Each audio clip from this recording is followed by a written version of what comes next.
to reach an agreement on funding.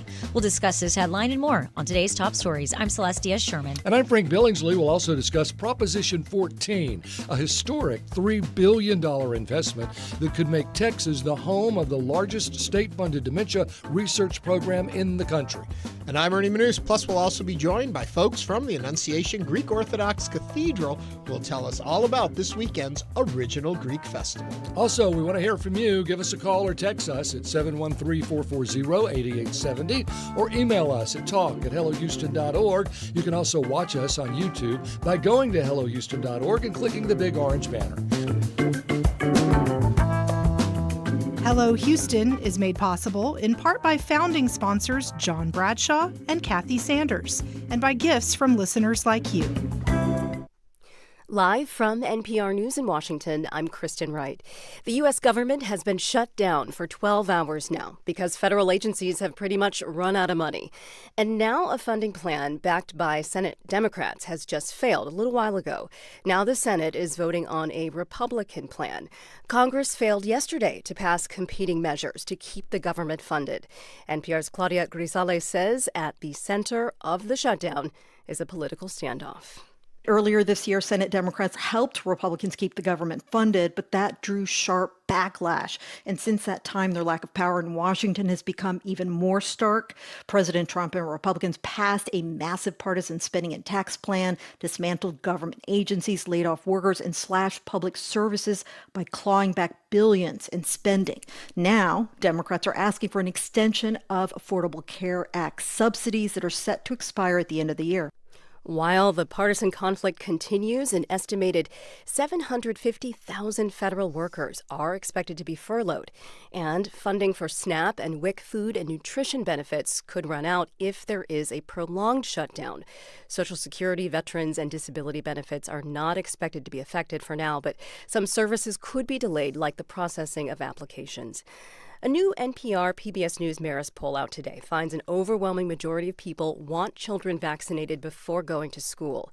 NPR's Domenico Montanaro reports. The survey indicates 82% support requiring children to be vaccinated against certain diseases such as measles, mumps, and rubella before attending public school. That includes 71% of Republicans, but Republicans don't feel as strongly as independents or Democrats do about this. For example, 77% of those who voted for Democrat Kamala Harris in the 2024 presidential election felt strongly that children should be vaccinated, while only 30% of Trump voters did. The Trump administration, led by Health and Human Services Secretary Robert F. Kennedy Jr., has consistently moved to limit vaccinations and downplay their effectiveness. Domenico Montanaro, NPR News, Washington. The attack on a Latter-day Saints congregation in Michigan Sunday has some people of faith feeling unsettled about attending religious services. NPR's Jason DeRose reports from Grand Blanc. The governor of Texas is instructing law enforcement there to increase patrols around houses of worship. Officials in Minnesota and Colorado took similar actions after a spate of attacks on religious people and institutions in recent months. Abby Bronkema attends a Baptist congregation near Grand Blanc here in Michigan. You're going to focus on the better and the good, and you shouldn't have to be worried about the evil. Bronkema says she thinks about safety while at worship, but she's not worried. Because we have an excellent security team. Church security is becoming more widespread these days, something synagogues and mosques in the U.S. have been grappling with for decades. Jason DeRose, NPR News, Grand Blanc, Michigan. This is NPR. Live from News 88.7 in Houston, I'm Alexandra Hart. As the Hilton Americas Houston strike drags on, workers at the George R. Brown Convention Center could soon join in.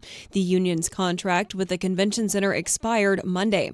News 88.7's Dominic Anthony Walsh reports union officials continue to ramp up criticism of Houston First, which owns the hotel and convention center. The union's lead negotiator, Willie Gonzalez, already asked the city council to push for an audit of Houston First, the city's tourism arm. He sent another letter this week to city officials asking them to examine the $2 billion convention center expansion. The expansion can be a good thing, but only if it's done in partnership with the workers that are going to make it a success. In addition to the roughly 400 workers already on strike at the Hilton, about 100 union members who work in food and beverage services at the convention center say they'll take a strike vote in the coming days.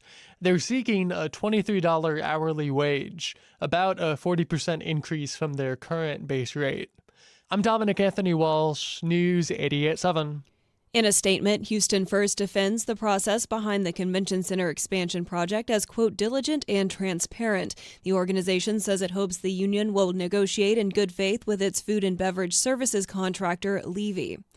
A former chair of the Harris County Democrats is running for the Texas House of Representatives. Otis Evbagaru is running for District 135 to replace Democrat John Rosenthal, who on Monday announced his bid for Texas Railroad Commissioner, the state's oil and gas regulator. In an interview with Houston Public Media, Evbagaru says he wants to bring all voices to the table. I've got a plan for us. I think we can execute it. And the plan for us is not just about bringing Democrats to the forefront, but also bringing independents and Republicans as well, too. We've got to do this together. We've got to do this as Texas. We've got to do this with us in mind. And that's where I'm really going with this. Evbagaru is the first candidate to announce a run for Rosenthal's seat so far. I'm Alexandra Hart, News 88.7. Support for NPR comes from NPR stations. Other contributors include Progressive, with small business insurance for protecting a variety of business types with multiple coverage options, designed to fit business owners' needs. More about small business insurance is at progressivecommercial.com.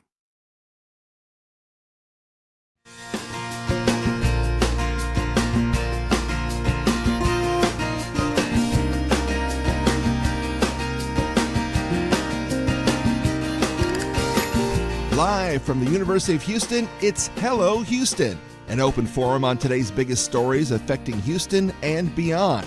Call now, 713-440-8870, or let us know your thoughts on today's topics by emailing us at talk@hellohouston.org. Now here's your host for Hello Houston, Ernie Manous, Celeste Diaz-Sherman, and Frank Billingsley. Hello, Houston. Hello, Frank. Hello there. What a morning. What a morning. Beautiful. I mean, weather-wise. Yes. Whenever I say that, I'm always talking about the weather. I'm not talking about current events. I was thinking my brain immediately goes to current events, but talk to us a little about the weather, Frank. Oh, well, just to say, it's going to continue to be nice. Chances of rain really not until it looks like maybe this weekend in the extended. But even those chances aren't huge right now. Maybe 25% Friday, 35% Saturday. And happy October 1st. It is the first day. Which I read an interesting, not to bring it all down, crashing down. But given that the fiscal year, for most people start today, this is the first day without NPR receiving federal funding. That is right. Yeah. I did see that. So yeah, but a lot of folks may not be receiving funding starting today, too. A lot of people. Is leading to the shutdown of the government. Weather, I was speaking to my friends at the National Weather Service, and they are accepted, meaning that the National Weather Service and presumably National Hurricane Center and all the other wildfire centers and all of the forecasters, they will continue to work. Now, they may not get paid. I remember during was it 2017 we had the last shutdown? Britta Merwin said, we need to send the National Weather Service guys free pizza because they're not getting paid. And so we all did. So we all chipped in and sent pizzas down to the National Weather Service. That's cool. So my point is, if you know someone that is going without pay, you might buy a little groceries for them, take them to dinner, take them to lunch, just help them out a little bit. That's an excellent point, Frank. I think right now, more than ever, a little kind gesture. And if you want to show a kind gesture to Houston Public Media, you can go to donate.houstonpublicmedia.org. I wasn't setting us up for that. I meant it for the person behind you in the Kroger. And you're like, oh, let me buy your groceries today. Or you can donate to Houston Public Media. You're right. There are, just for folks to understand, too, when a shutdown happens, that's the end of funding while there is no actual operating government, but there are essential employees that have to continue to work. But the little loophole in all that is they have to continue to work, but they don't get paid. Right. Supposedly retroactively. Right. And when it's done and resolved, they supposedly get their back pay, which also causes trouble. There are a few positions that do get paid during the time, but there are many others that don't, but are needed to work, like what you were just talking about, Frank. So just for point of clarity. And legally, they can't get messed with, right? I mean, the administration wouldn't let you work for a month thinking you're going to get paid and then say, you know what, you're just fired. Well, I would say traditionally that would be illegal. That would be illegal. Yes. Yes, Celeste. So that is a perfect segue to jump right into what we are talking about this morning on Hello Houston. The federal government is officially shut down as of midnight at 12:01 a.m. Lawmakers blew their deadline to preserve funding for federal agencies, a lapse that could disrupt services many Texans rely on and slow the flow of certain benefits if the stoppage drags out. The shutdown means thousands of federal workers in Texas will head to work Wednesday, and this is what we were just talking about, without the promise of a paycheck until both parties in Congress can cut a deal to restore funding. Other federal civilian employees will be furloughed if their jobs are not deemed essential. Texas is home to more federal civilian employees than all but 3 other states, counting over 130,000 workers as of September 2024.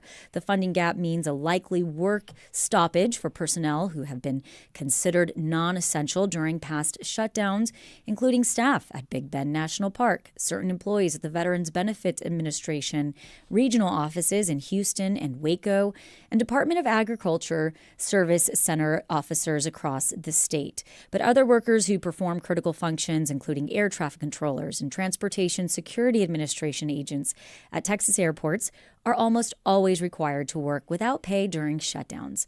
What do you think of this shutdown, of this situation? Who is to blame here? Give us a call. Now is the time to join us on Hello Houston, 713-440-8870. I will say, if you just heard that little ding on my phone a second ago, and I should have had it turned off, that was Representative Sylvia Garcia's office saying she will join us tomorrow on our program to help us better understand the Democrats' position in this shutdown. We're hearing a lot from the Republicans saying, we're just asking you to sign on to a clean CR, which is to continue the current funding structure for 7 more weeks until they can negotiate out with the Democrats what the next budget would be. And so they're saying, just sign that. We can get back to work to figuring it out. And the Democrats, which we'll get more of this tomorrow, is basically saying, no, because medical care costs are going to go up. Insurance coverages from the ACA end today, and we're going to see a growth in medical bills. And they're like, that's got to be included in the CR or we're not going to sign on. Now, Ernie, you used 2 acronyms that I want to make sure people understand. A CR is continuing resolution, which means they're continuing what currently is in place for a limited period of time. So the current CR, and when they say clean, because you keep hearing clean CR, that's saying without any additions or changes to it, we are just continuing what we have for, and in this case, a 7-week period, so that people would continue to get paid. All the processes, what you just read through that would be stopped, would continue under the old budget for 7 more weeks. So we could negotiate. So we have time to negotiate. Now everybody's saying, we ain't negotiated. The Republicans have all left Washington. Well, they left yesterday. Yeah, so while we were waiting for the government to shut down, at a certain point, we knew it was shutting down because they were gone. Yeah. They had come home. So they don't care to negotiate. Right. Their position is the Democrats are doing a bad thing, and we're not going to negotiate until they come to us and are willing to do a good thing. Right. And from trying to understand exactly what's at play here when it comes to the ACA, that this end of funding there would increase costs. And the ACA acronym is? It's the Obamacare. Okay. I don't know what the American Care Act. Care Act. Is that what it is? Okay. Yeah. I just wanted to make sure we understood what you're just want to make sure I knew it. I mean, I know what it is. I just didn't know what it stands for. So that is what the sticking point is. And what the Republicans seem to be couching it as is that you want to continue health care for illegals. That's what they keep saying out in the media. What the Democrats, as I understand, are saying, no, we are talking about if this goes away, there are many Americans that are on this program and their costs are all going to go up. And so it's irresponsible to let that happen and that we have to stop it now.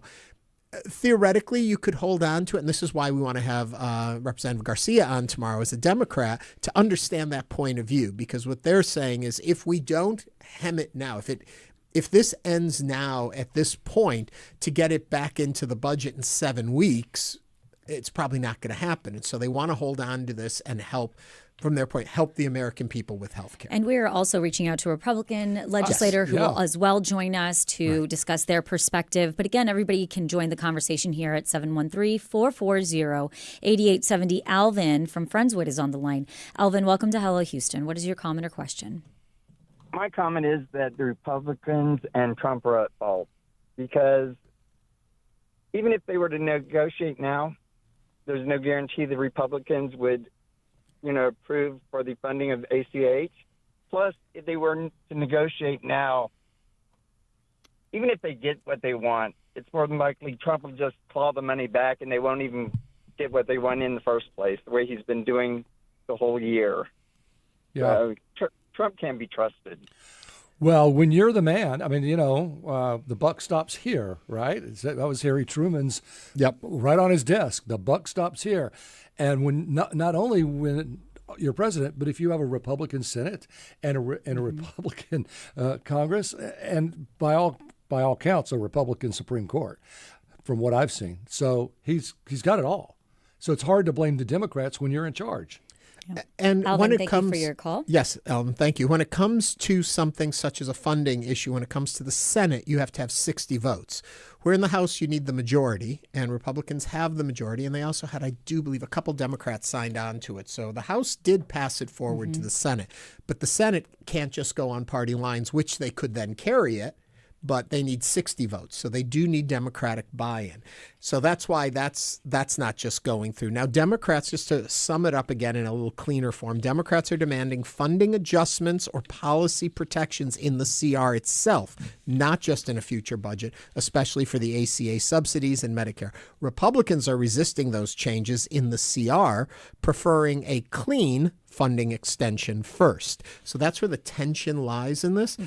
And we were having a discussion about it earlier, and my understanding initially was a CR, you can't put adjustments into it and change things because it's just a continuing resolution, but you can in certain cases, and that's what they're looking for, putting that change in the CR. It gets complicated. It's like making the sausage. You don't really ever want to see how it works, but it's going to affect a lot of our services and a lot of people if this government shutdown continues for any length of time. It's already started. And it was very interesting because I was looking at all of the different, industries or spaces that this is going to affect. I mean, even if people are just traveling essentially to, a national park, we're not sure if it's going to be open or not. So be sure to be checking that. I did find it very interesting that, taxes, they were like, we're going to make sure that people can still get in touch if you need to talk about your taxes. And I was like, of course, all of the student loans will still be going out. The things that you're like, well, maybe I'll get a little pause. Your payments approvals will still be going out. And it's like, well, according to Mike Johnson, FEMA won't be there. So if people need FEMA, like if you need to go buy flood insurance for a home that you just bought and you have a 30-day waiting period anyway, and now you want to go ahead and get that done as soon as you can, you may not be able to do that. And he did mention, too, like the suicide prevention lines that are funded by the federal government, they're going to be shut down.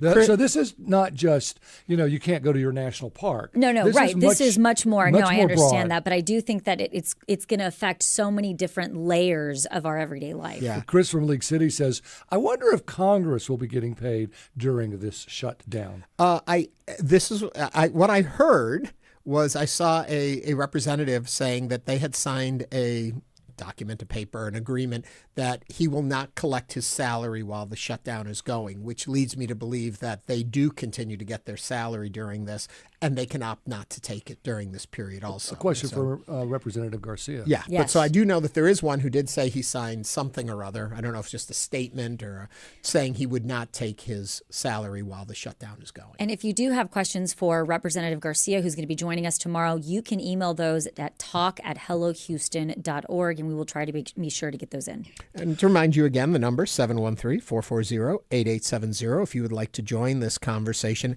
I do want to say one other thing. We keep talking about having Senator Garcia, Representative Garcia on the show tomorrow.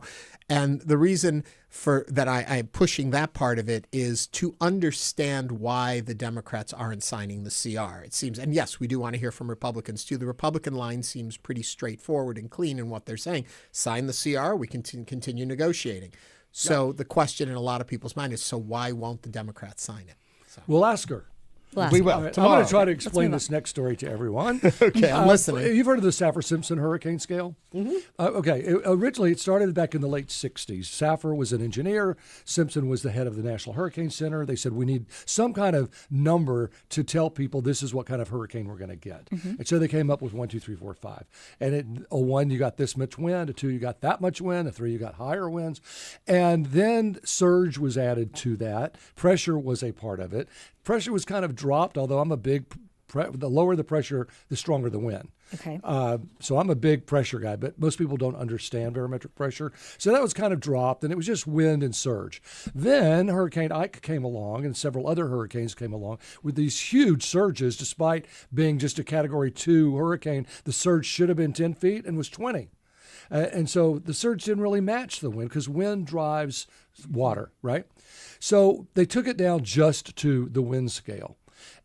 It all gets confusing. So the researchers at the University of South Florida have proposed what they call the Tropical Cyclone Severity Scale, which basically is all about impacts. What are you going to get? How bad is it going to be? How bad is the wind going to be for you? How high is the storm surge? How bad is the flooding going to be? And what kind of inland rain could you see out of this? And maybe even inland flooding. They do this for a variety of reasons. There have been cases, like Ike. The one we had, yes. Ike was a Category 2 hurricane because it was at 110 miles per hour. But 111 is a Cat 3. Well, if you saw what Ike did to Bolivar, you would say it was a Cat 5. I mean, it just decimated Bolivar.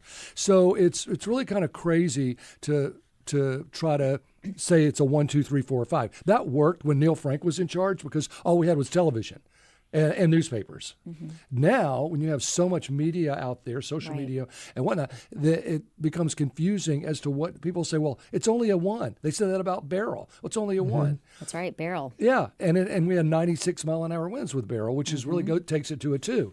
So they're trying to come up with an idea of how do we tell people what to expect from a tropical system. Let me ask you one question. Go back to the categories 1 through 5. Yeah. So 1 and then is 2 twice as bad as 1 or no? No, and it's originally based on knots per hour, which have been translated to miles per hour. So like a 1 is 74 to 95, a 2 is 96 to 110, 3 is 111 to 129. Then so simple increase, not exponential. But it's not exponential, although wind power is exponential. Okay, so, that's where I'm getting confused. Okay, so if you take a 25 mile an hour wind versus 100, 25 times 4 equals 100, right? And you think, well, it's 4 times stronger. No, that's the exponent. And when you're talking about this kind of wind power, not wind energy, but just this power of wind, it's 4 times 4. So a 100 mile an hour wind is 16 times stronger than a 25 mile an hour wind. If you're talking about those windmills, it's 4 times 4 times 4, which gives you an idea of why wind energy is so important. Yeah. Yes. So yes, it is. It does go exponentially, not linearly. Okay. I was always curious. You're right about that. So that's why they're trying to get a better category going.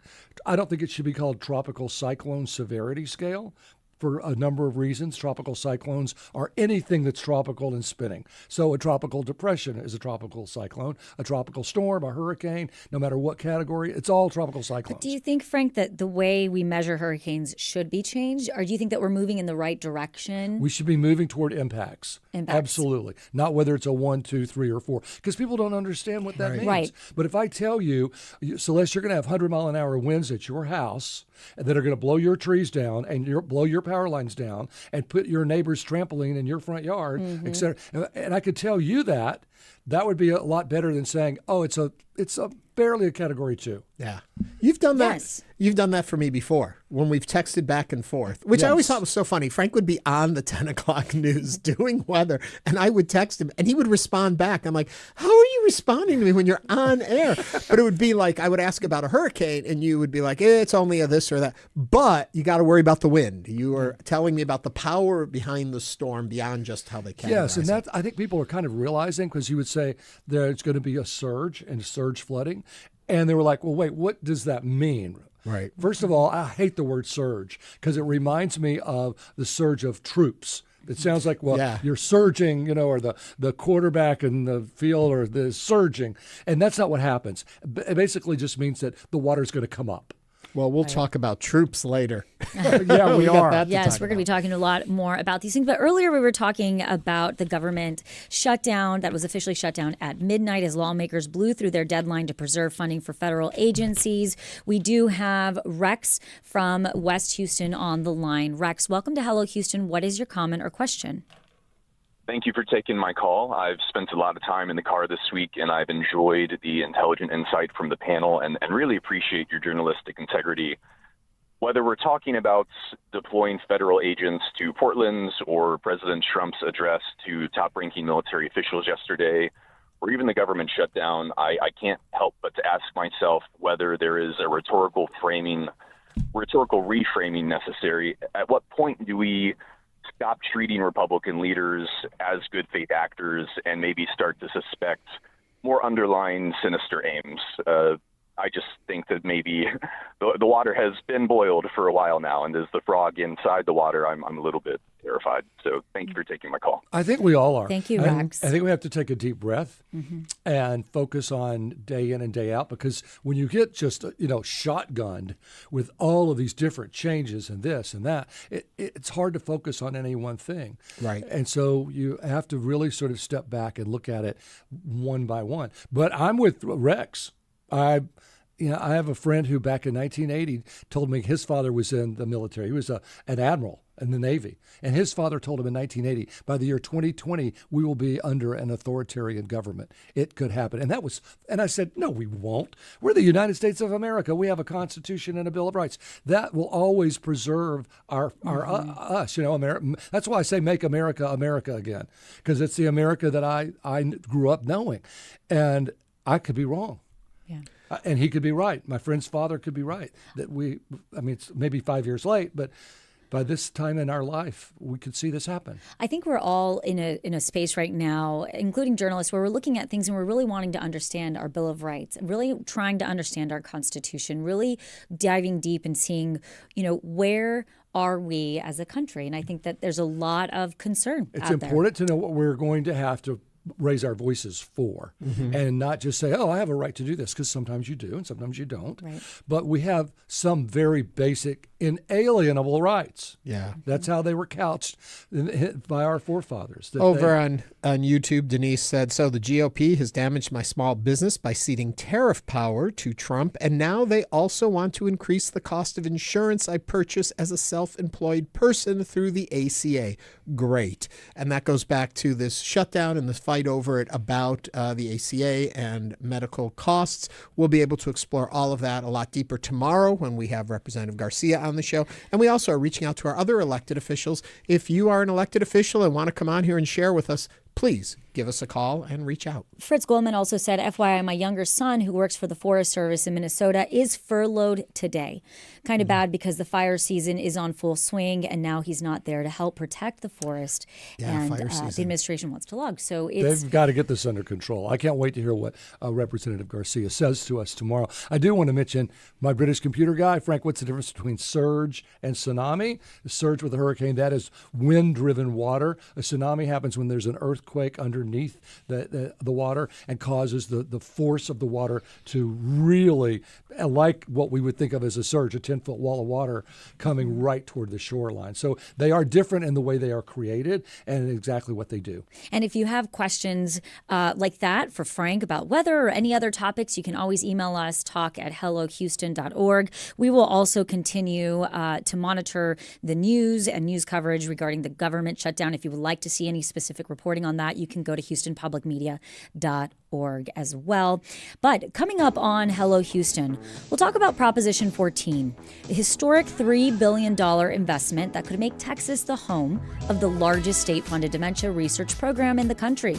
This is News 88.7. Stay with us.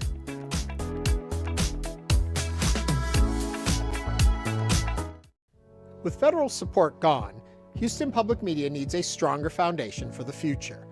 The Houston Public Media Resiliency Fund is our response to ensure this service remains strong, stable, and community-powered. Your gift today helps us stay on the air tomorrow and the day after that. Give now to the Resiliency Fund at houstonpublicmedia.org/donate or call 800-364-8300. 98.7. Tom Johnson was a top White House aide to LBJ, also a major newspaper publisher, and eventually the president of CNN. But despite his success, he spent many years suffering from depression in silence. You can talk about a broken arm or a broken leg, but talking about a broken mind, it's tough to do. I'm Elsa Chang, how mental health advocacy is becoming another part of Tom Johnson's legacy on the next All Things Considered from NPR News. You can hear it today. It starts at 3 o'clock. Support for Houston Public Media comes from listeners like you and from Baylor College of Medicine. Through research and innovation, Baylor continues to redefine what's possible in healthcare and medical discovery. Support comes from Elmore, communicating with clarity and inspiration, collaborating with executive leadership to create expert internal and external communications strategy. Elmore, listen, clarify, communicate. More at elmorepr.com. Support comes from Dekamara, presenting Other Worlds Season Overture. Works by Ravel, Rachmaninoff, and Schubert, featuring pianist Enon Barnatan and violinist Tessa Lark. October 3rd at the Wortham Center. Tickets at dekamara.com. Support comes from Texas Mutual Insurance Company, a workers' compensation provider dedicated to supporting the state's businesses through safety-focused policyholder plans and annual programs. More at texasmutual.com/TXM Advantage.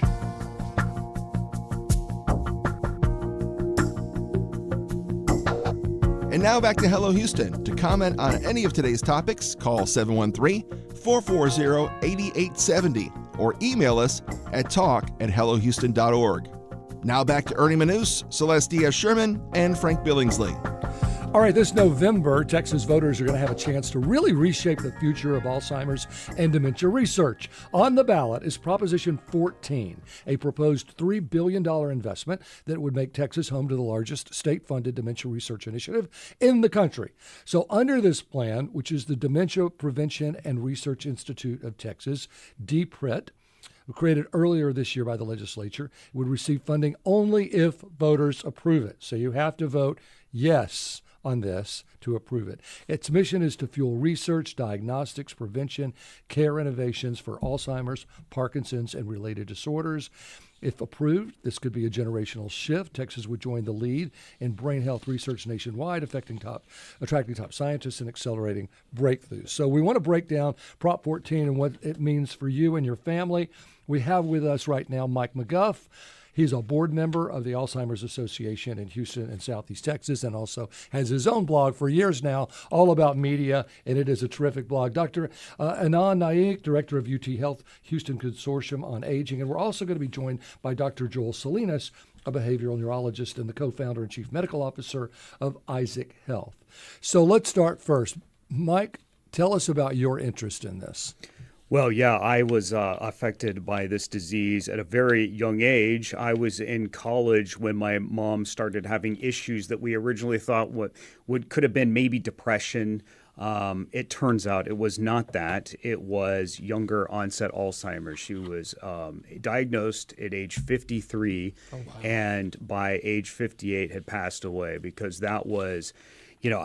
younger onset, from what I understand, always has a faster trajectory. It can be very, very bad. And it was shocking to see what happened in those 5 years to her, just to watch her waste away and, not know me. And to the point I had to have her in a locked unit at a care center because she could no longer, be by herself. They had to have 24-hour care. You're in the brotherhood. Ernie's mother is living with dementia. My mother passed.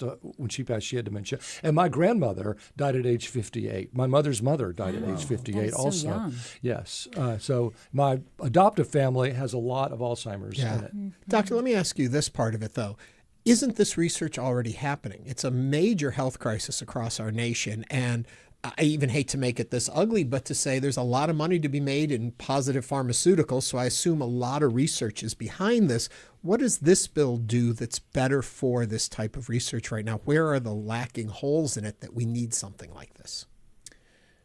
So I want to be positive about the things that have been happening in the last few years. There are some new drug discoveries, and there's some real change. For many years in my career, there wasn't much we could do. We would diagnose dementia, and then do our best to help support families, but there wasn't that much therapeutically to do.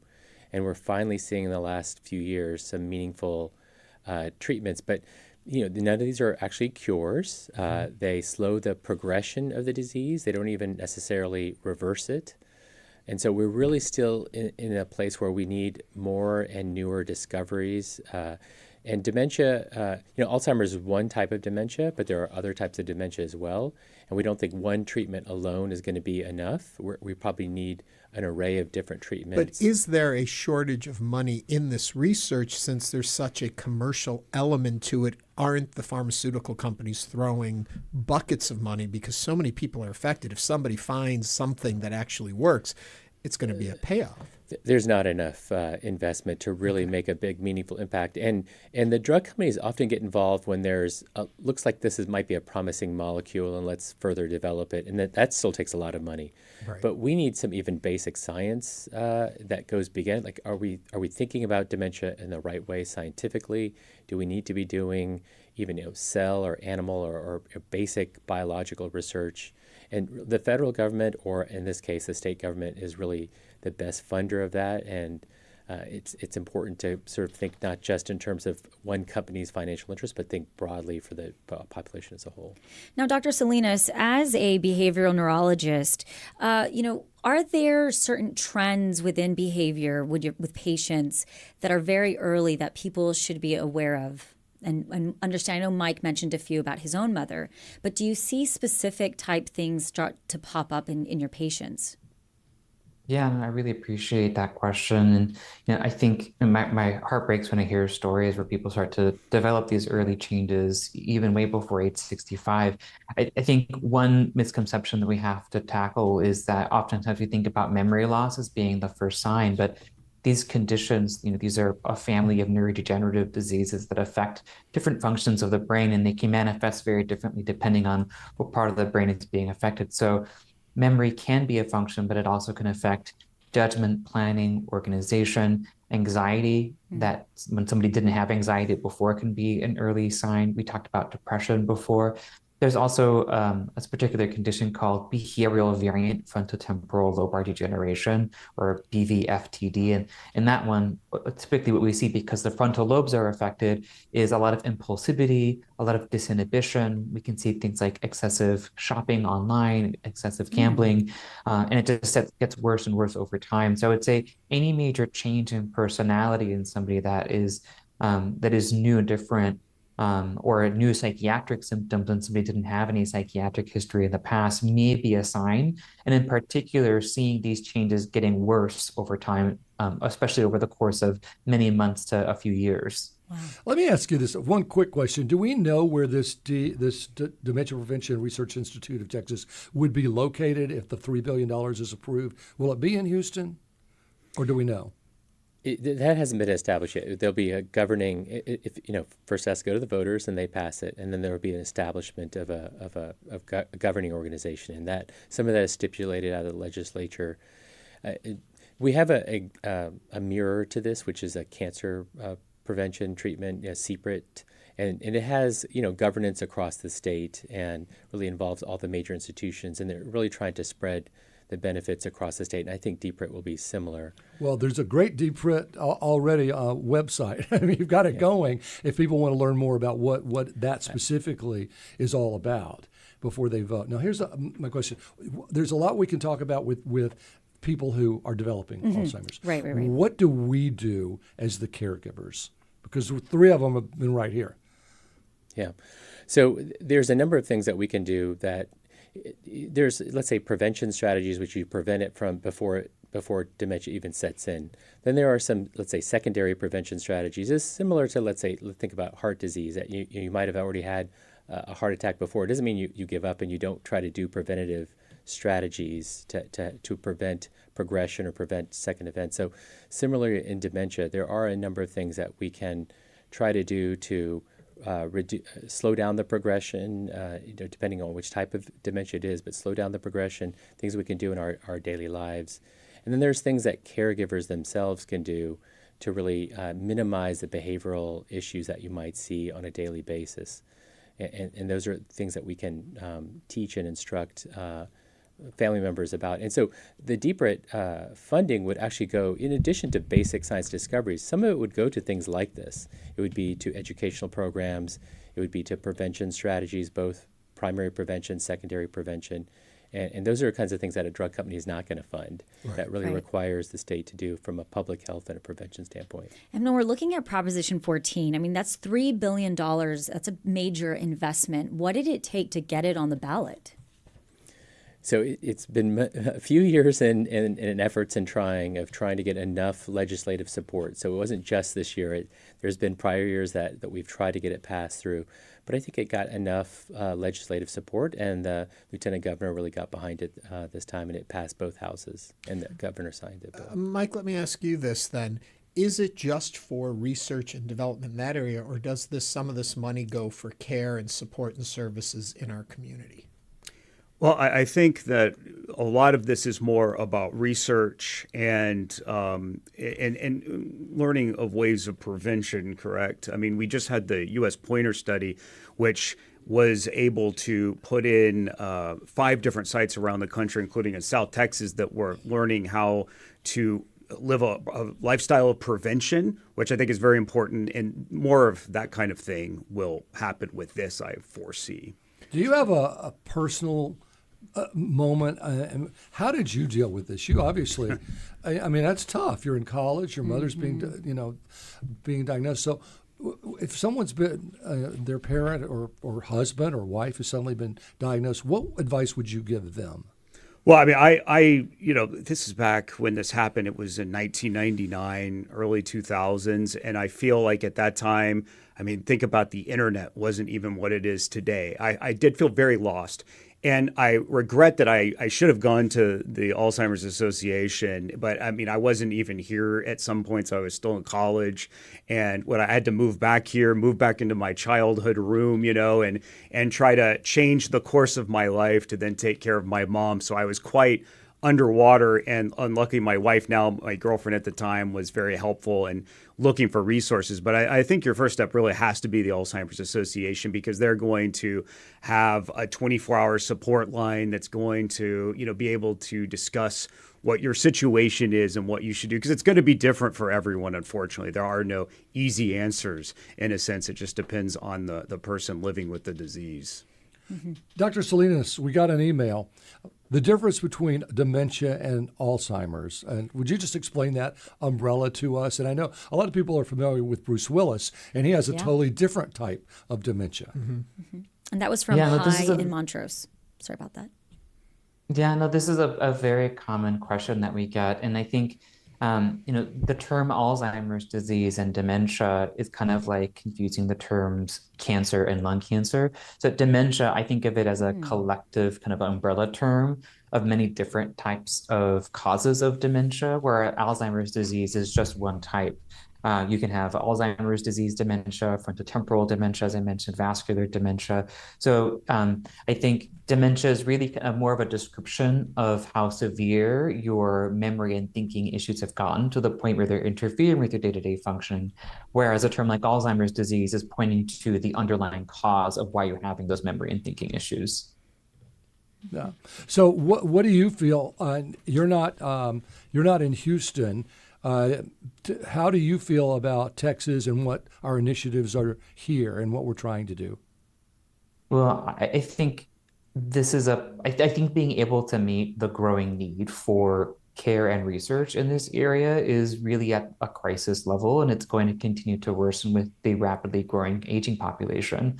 We're getting more and more people who are developing these conditions, and there's a big workforce shortage behind it as well. So people getting access to the right care at the right time is really, really hard to do, and they really can't even get in to see a specialist who can do the full evaluation and treat them. If you were to call a memory center now and ask them when the next appointment is, there's a good chance you'd have to wait 6 months or a year, or maybe even more. I know that the state of Texas, if you ask the number of dementia neurologists like myself that there are in the whole state, it's kind of around like a dozen.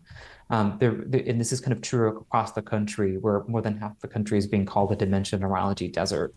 And so, some of the work that we're doing at Isaac Health is really trying to help to improve access to that care using kind of telehealth to get to meet people right where they're at, and getting them access to that comprehensive set of services and bringing in these interventions and supports for the family as soon as we can, and leveraging other resources that they have within their local community.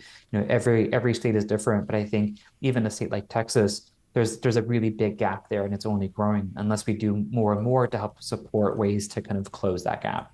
How do we know when it's time to take our loved one to a memory care center, that we just can't do it anymore?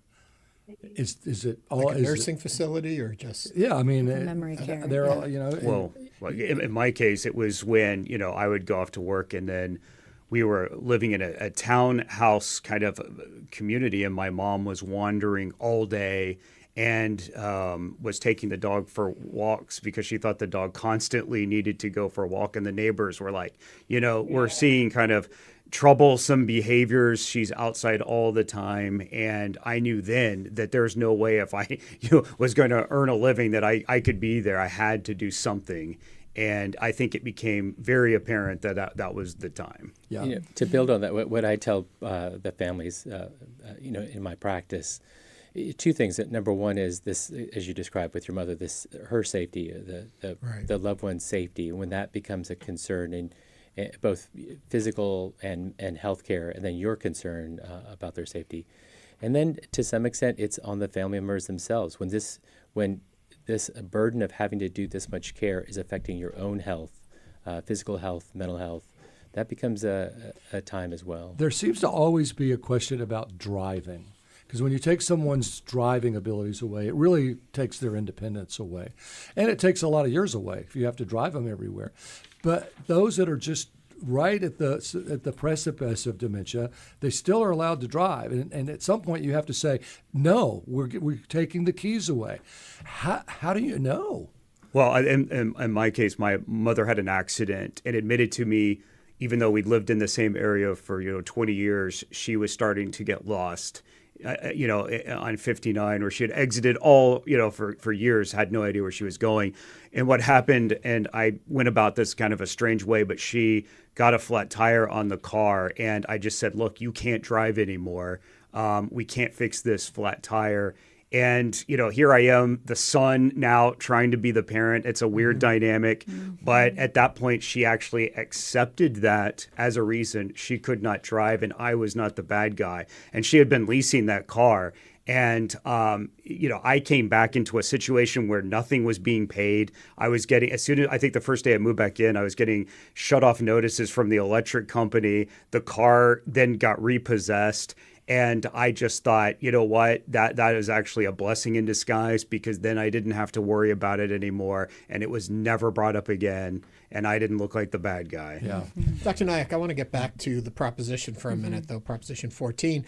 I started off by saying, isn't all this other research going on? And I'm going to shift it to the total opposite direction. $3 billion doesn't seem like enough to handle all that it is. If you were put in charge of these funds, where do you start? Where should we be putting the bulk of this money? What should we really be looking at to get the most bang from our buck? And I think some of that is stipulated in the bill as well. There will be expectations of certain pots of money going to different things. And some of it is around basic discovery of the underlying science, and then some of the early money to seed potential therapies and things like that. There will likely also be some efforts to develop and foster companies that will start up, and not just for drugs, but even other things like you could think about with the driving itself. Maybe there are some software or some mobile applications that could help to lessen the risks of harm or to provide education. There's a number of other, we're in the era of AI. There's a lot of innovations that could come out that could help in the dementia space. So some of the money will go potentially to seed discovery in a broader sense. And then some of it will be stipulated towards prevention strategies and educational strategies to reduce harm. And some of even things we were talking about just now of how do you educate those affected on issues of driving, which is often one of the number one issues. So the DPRIT program could see, educational programs, prevention programs across the state that inform the public about these issues. I knew when my mother didn't know how to get to Chico's, there was a big problem. Thanks for being here. We did get a comment on YouTube from Here There, and this person says, the Alzheimer's Association is an amazing resource that saved me from a lonely, dark road. When my loved one was diagnosed, it changed my life and my family's life forever, since it was the matriarch of the family.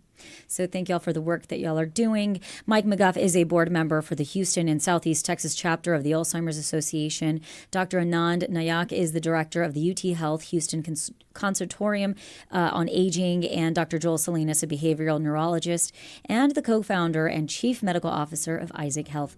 Thanks to each of you for joining us today on Hello Houston, and we'll be looking for Proposition 14 on the ballot in November.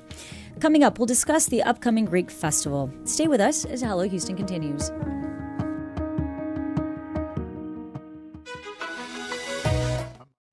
Federal funding for public media has been cut. In response, we're creating Houston Public Media's Resiliency Fund. Donations made toward the fund will directly counter the loss of the $2.2 million in federal funds that were cut annually and strengthen our station's foundation to provide our services into the future.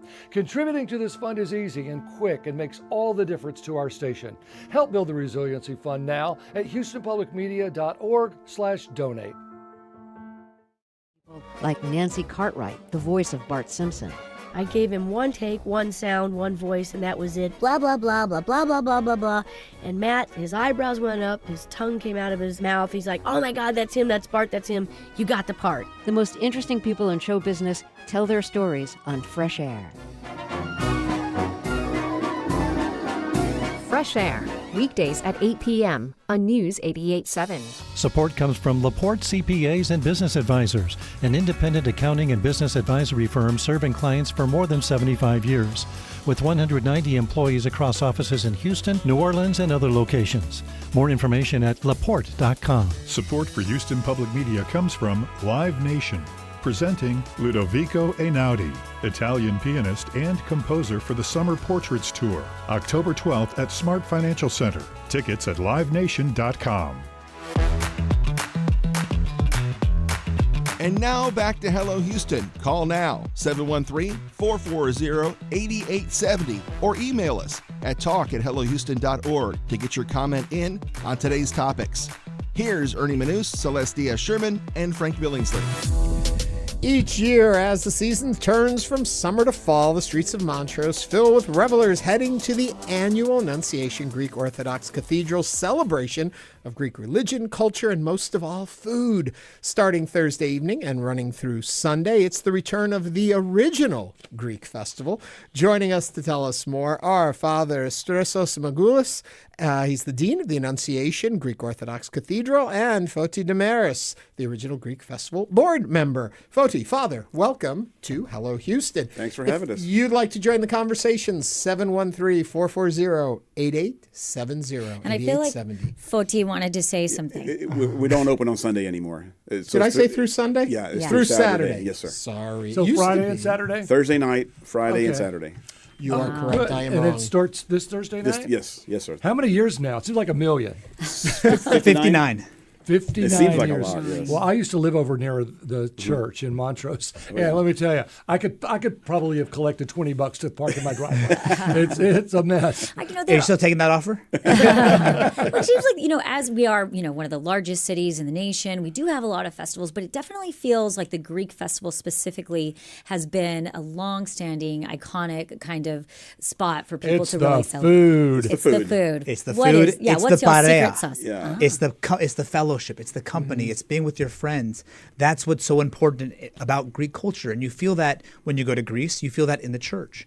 And of course, our festival being hosted by the church is designed like a Greek village. The cathedral is the center of that village. The church in any Greek village is in the platia, is in the main square. And around it, all of the food, all of the restaurants, all of the families are hanging out, not just parking, but also hanging out and having that fun, playing games. And so we have that feeling here right down in Montrose. Yeah. Fote, talk to me a little bit about the success of this festival in terms of what it's been able to do for the cathedral, for that whole community, for the school. It has brought in a huge sum of money. It is. It's not really just a money maker. Like Father said, it's a community type thing. Also, we give 10% of our net profits back to the community. Mm-hmm. So if any organizations ask for money, we give it to everybody. Last year we gave away $60,000, I think it was. Wow! Yeah. And Search, Covenant House, anybody that asked for it. But it really, it's because we do it in house. We don't have restaurants come in. We don't have booths. We don't have vendors. We all do it in house. We cook everything ourselves. I was going to ask, who does all the cooking? We all do it. It's really a lot of the older ladies. I hate to say it that way, but they're disappearing. What they do. And now the younger people are coming in, and we have the young adults. Oh yeah, all summer we do various cooking in the day and in the evening. This year during our baklava, which obviously is a fan favorite, we did a big baklava showdown, and we did bingo. Not bingo, excuse me. We did trivia with our young adults, and it was really a nice, fun evening where everyone's got to get together, have fun, win some prizes, and of course make baklava for the festival. And if you watch them on Instagram, boy, when you folks are working in that kitchen, there's a whole village in that kitchen making this food. And we have to follow all the health directives and all that, because when we have our festival, the health department comes out and says, okay, we have to find something. You have to realize there's 5 major families that have restaurants. There's a bunch of restaurant people in our community. So that's why we're on the spot. Sure. So talk to us a little about the bread you brought, because you did bring us some baklava, which thank you. But talk to us about the bread. So the bread is called tsureki. Can you say that? Tsureki. Tsureki is a special sweet bread, usually that's made during the resurrection, during Pascha, during Easter. And we always make it for the festival because, 1, it's delicious, but 2, to have that time. Toasted is even better. It's great fresh. After a few days, toast it. Also after... Because sometimes we get a lot of them if people give, because oftentimes during the resurrection season, you give it as gifts. We make French toast out of it. Yeah. It's very good. I was going to say bread pudding. It's very good. Yeah. Bread pudding. Sounds delicious. Father, talk a little bit about the impact of the Greek community in the greater Houston community over the years. Exactly. The church has been a foundation, not just in Montrose, but in the greater Houston area. We were talking on the way over here, actually, how impactful the cathedral has been, because it helped found the churches in Austin, down in Webster. All of the Greek Orthodox churches, Greek is not yes, we have Greek immigrants who founded them, but everyone is welcome to attend our services. Everyone is just like Roman Catholics. They're not all Roman, right?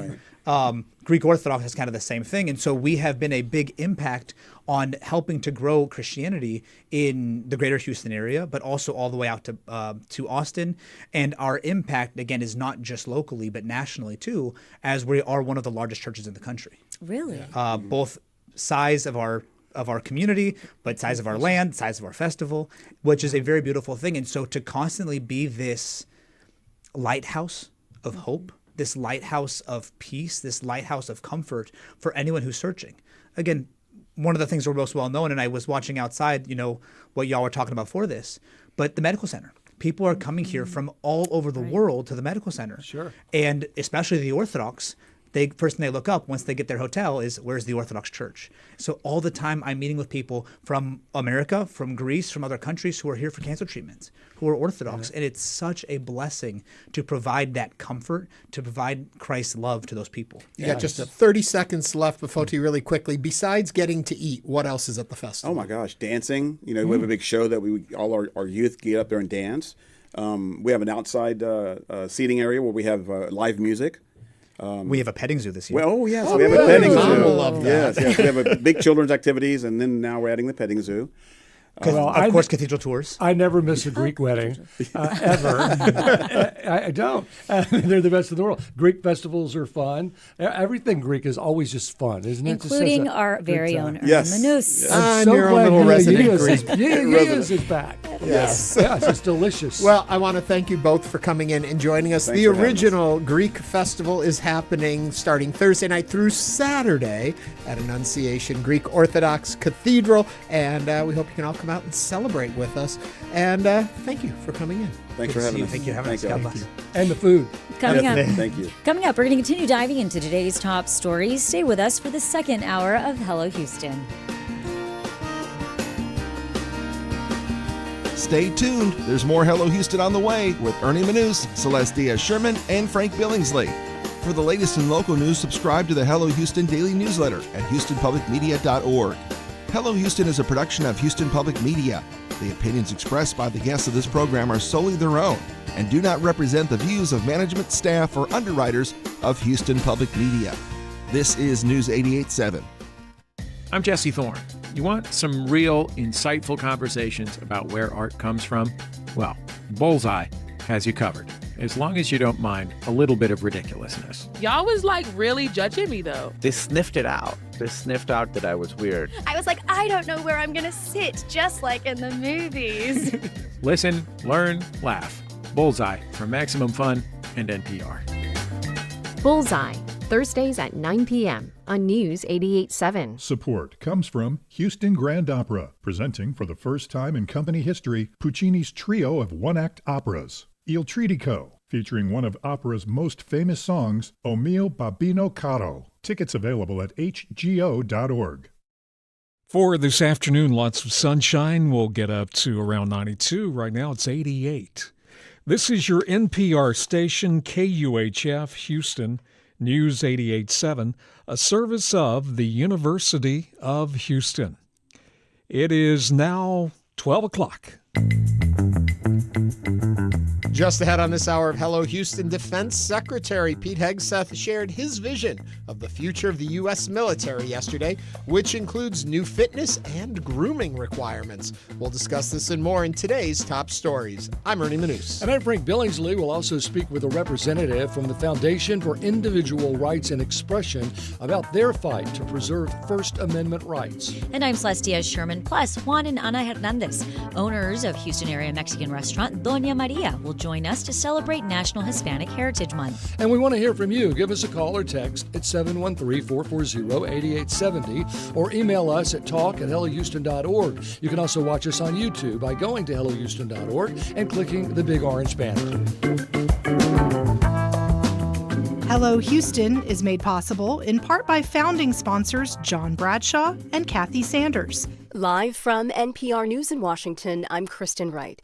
The government is shut down, and it's hard to say how long it'll last.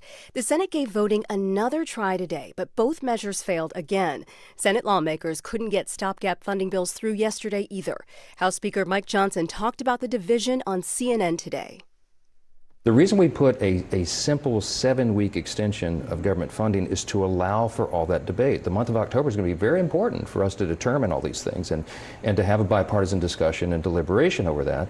But we have to have the lights on in the building to do it. Here's Democratic leader Chuck Schumer speaking on the Senate floor today before votes. Donald Trump and Republicans have barreled us into a shutdown because they refuse to protect Americans' health care. Many functions of the federal government have come to a halt. NPR's Scott Horsley reports that includes keeping tabs on the U.S. economy. Historically, government shutdowns have caused limited fallout for the broader economy. Forecasters at Deutsche Bank estimate that if the shutdown drags on, it could shave about 0.2% off GDP for each week the government remains shuttered. One casualty of the shutdown is the September jobs report, which was supposed to be released on Friday. That report, and possibly others, will be delayed until the government reopens. That leaves business people and policymakers guessing as to whether the summer slowdown in job growth continued into the fall. Scott Horsley, NPR News, Washington. The Supreme Court says Federal Reserve Board Governor Lisa Cook can keep her job for now. The court will hear arguments in the case in January. President Trump accuses Cook of mortgage fraud and wants her fired. She denies doing anything illegal and isn't charged with a crime. Cook also maintains the president lacks the power to fire her. President Trump announced a 20-point plan to end Israel's war in Gaza and free hostages held by Hamas. The plan also states Israel will not occupy Gaza and that Palestinians will not be forcibly displaced outside of the territory. But it doesn't lay out a clear role for Palestinian governance. NPR's Anas Baba reports from Gaza. There were no celebrations here after Trump announced his plan for ending Israel's war that's killed tens of thousands of Palestinians. Abu Adham al-Rafati is among many Palestinians recently displaced from Gaza City due to Israeli bombardment. He says Trump's proposal only makes demands of the Palestinians and serves Israel's interests. Other NPR spoke to in Gaza echoed that sentiment. Arafati say no external powers should rule over the Palestinians, but that Hamas should have no ruling governance after its deadly attack on Israel 2 years ago. Hamas has yet to agree to the plan. Regional powers, including Turkey, Saudi Arabia, Egypt, and others, said they stand ready to work toward finalizing the agreement. Dennis Baba, Gaza City. You're listening to NPR News from Washington. Live from News 88.7 in Houston, I'm Alexandra Hart. A hearing is set to get underway today in a federal court in El Paso over the state's newly redrawn congressional maps. Those maps were approved this summer in a rare mid-decade round of redistricting with the aim of adding 5 Republican congressional seats. The panel of judges will be considering whether the new maps can be used in the 2026 midterms. A federal government shutdown currently in place will likely impact different areas of the country in unique ways. That's according to Brandon Rottinghouse, political science professor at the University of Houston. Infrastructure projects are going to be on hold because of federal funding issues. You've got flood issues, or you got flood insurance that might not be renewed. That also is a deadline that's coming up. So there are a lot of different ways that this could be problematic for whoever gets blamed. Rottinghouse spoke on Houston Matters this morning. Both Republicans and Democrats are blaming each other for the current shutdown. A controversial Halloween display in Houston's 2nd Ward is stirring debate online over free expression and political violence. The display depicts 2 mannequins with red hats and face masks hanging from nooses. A mannequin with a colorful poncho stands next to them under a Mexican flag. Mark Rodriguez, who put the display up, says he stands by his First Amendment rights, particularly in the wake of last week's shooting at an ICE facility in Dallas. I mean, I had this display in my plans 3 months ago. I didn't come up with this, and by no means do I have any ill feelings or I want anything wrong to happen to an ICE agent. The Houston Police Department said it has received at least 1 phone call about the display. Governor Greg Abbott will be in Houston this afternoon to announce what he's calling a new public safety initiative. He said in a press release it's meant to combat violent crime, but offered few details. The governor will be joined by multiple state and local officials. We'll tell you what comes out of that later today and what it means for the city. Right now it's 88 degrees here on the University of Houston campus, sunny today with a high near 90. I'm Alexandra Hart, News 88.7. Support for NPR comes from NPR stations. Other contributors include Charles Schwab, offering investors choices like full-service wealth management, advice, investing, and trading on Think or Swim. Learn more at schwab.com. And from the Doris Duke Foundation.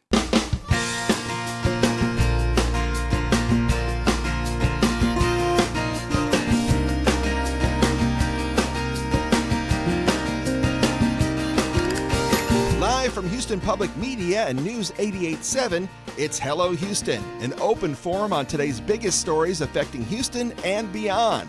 Call now, 713-440-8870, or let us know your thoughts on today's topics by emailing us at talk@hellohouston.org. And now, Hello Houston with Ernie Manous, Celeste Diaz-Sherman, and Frank Billingsley. Hello there. Hello, Houston. Back again. Oh, good news, bad news. Good news. What's the good news? The good news is I have a whole, look at that, I have a whole Frank Billingsley box of baklava. Well, it's good that you're humble. Yeah, Frank. the bad news is today's my Manjaro day, so I'm not hungry. Oh, well, don't worry. We'll take care of that. You don't have to. I will say I'm a little miffed. Here I am, the resident Greek, through and through, 100% Greek. That's my church. And they bring a box to Frank Billingsley. Hey, I go to Greek weddings, I go to Greek festivals, I go to Greek Easter, and I go to Demeris every Monday. So. There it is. The Demeris on Mondays is where you get it. Sopa. I love Greek food, but you know what? Demeris barbecue is what I go for. Yeah. More so than the Greek food. Well, anyway, the festival is always a lot of fun. I'm happy they were here. But that's not the only food that we're going to be talking about today. No, it's not. That's right. The Greek festival, I don't know why. I should have asked them why it happens when it does every year. I think it's just because it gets cool out. But right now we're in the middle of Hispanic Heritage Month, which is kind of mid-September to mid-October. And we're going to be talking about that later in the show today. That's right. Maybe they'll bring food I'm not hungry for. But I'll eat it anyway. Well, I hope they bring a box that says Ernie. Or how about Celeste? Or that too. Or I would take a box that says Ernie and Celeste. Sherman. Just I leave would take Frank a box out. too that says Ernie and Celeste. We're Oh yeah, leaving Frank, you you're here out, too. Frank. Anyway, you can watch all of this craziness on YouTube, every single day. We're right there. Just look for the Houston Public Media channel, and we're coming to you Listen, live. we have no fun on this show. No, none at all. You can tell we had some sugar after You can they tell left. we've had some sugar, but you know what? We're going to talk about something that's not so sweet, a little bit more serious. Before a captive audience of hundreds of senior military officers on Tuesday morning, Defense Secretary Pete Hegseth asserted his vision for how the U.S. military will physically look and act. And then the ultimatum: if you don't agree, resign.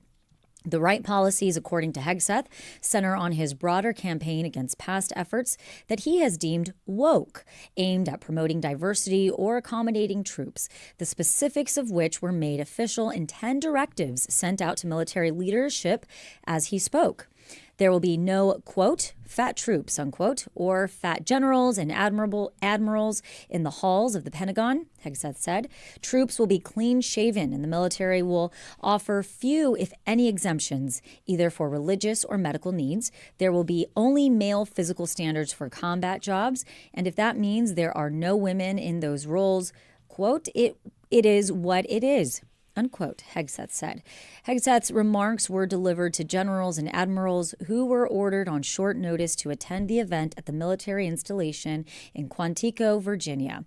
What do you think of this remaking of the military, of Pete Hegseth's vision? Is it the right or wrong direction? Now is the time to join us on Hello Houston. You can give us a call or send us a text, 713-440-8870. Well, where do you even begin with Unbelievable. this? First of all, yes, there is nothing wrong with wanting our police, our military, to be physically fit to do their job, to be capable of doing what's expected of them. Is there a different way to put it? Can you word these things differently? Is part of what you need from different positions in the military mind strength over physical strength? What is going on here? Just the lack of tact in how it was done. This is a lot. This is a lot. I mean, aren't there physical requirements for flight attendants?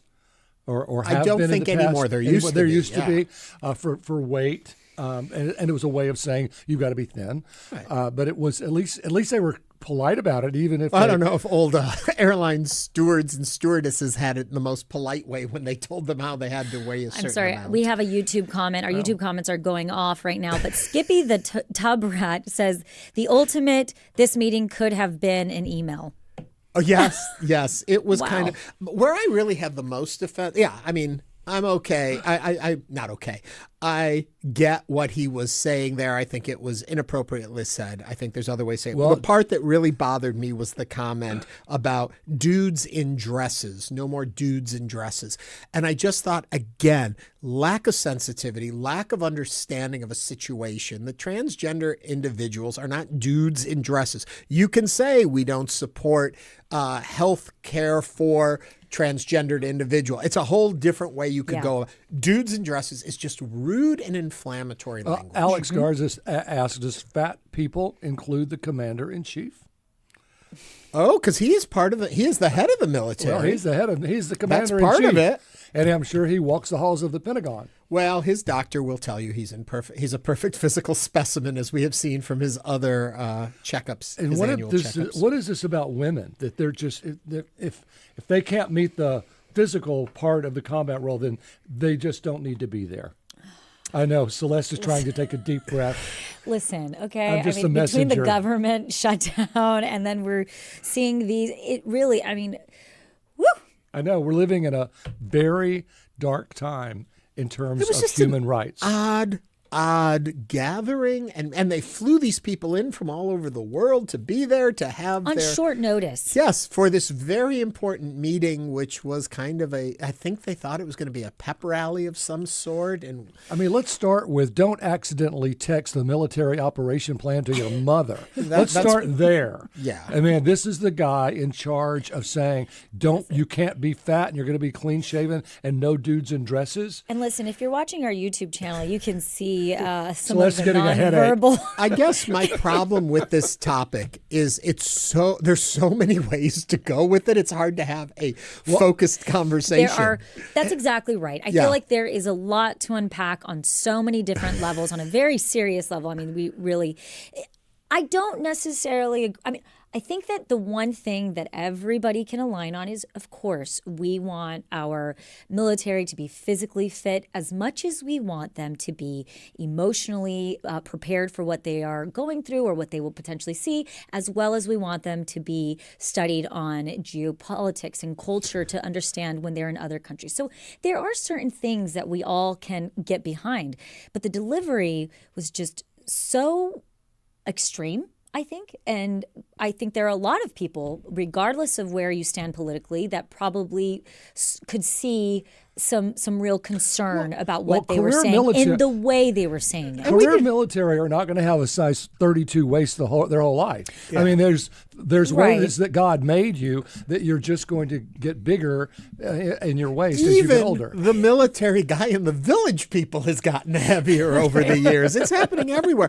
Hopefully somebody can help focus us in. Okay. So let's go to the phone. 713-440-8870. Charlie is on the line from the Woodlands.